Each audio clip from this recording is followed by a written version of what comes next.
পূজা, দরজা খোল। কি হয়েছে রাহুল, এরকম করছো কেন? কি?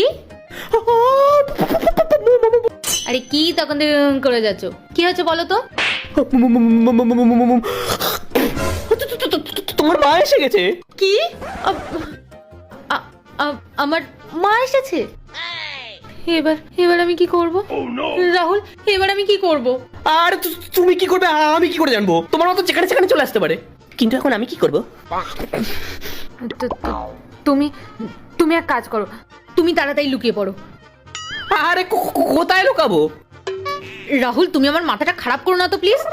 কি আমার টেনশন হচ্ছে, আমি যখন কি করব আমি কিছুই বুঝতে পারছি না।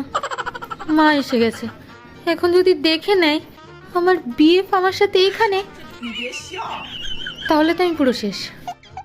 আরে তুমি চুপ করো, আমি ভাবছি কি করা যায়। আমি এক কাজ করি, আমি কোথাও গিয়ে লুকিয়ে পড়ি। হ্যাঁ, ওই তো। রাহুল তো লুকিয়ে গেল, এবার এবার আমি কি করব? দরজাটা খুলতে হবে। সব ঠিক।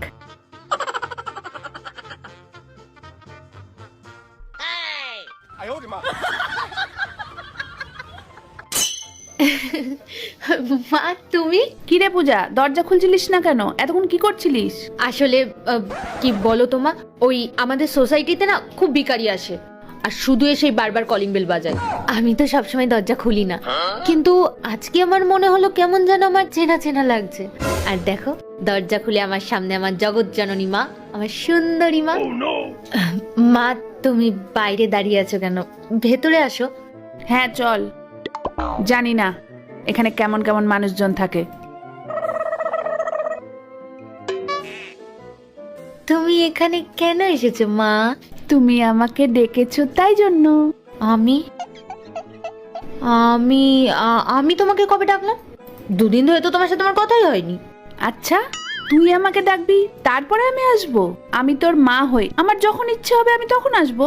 আমার কি ইচ্ছে করে না আমার একমাত্র মেয়ে শহরে আছে, সে কেমন আছে, ঠিকঠাক পড়াশুনো করছে কিনা, ঠিক মতো খাচ্ছে কিনা, সেগুলো দেখার? কি ব্যাপার, তুই কোনো কিছু নিয়ে টেনশন করছিস নাকি? টেনশন? টেনশন না না, কোথায় টেনশন? আসলে কি বলতো, পড়াশোনার না খুব প্রেশার, খুব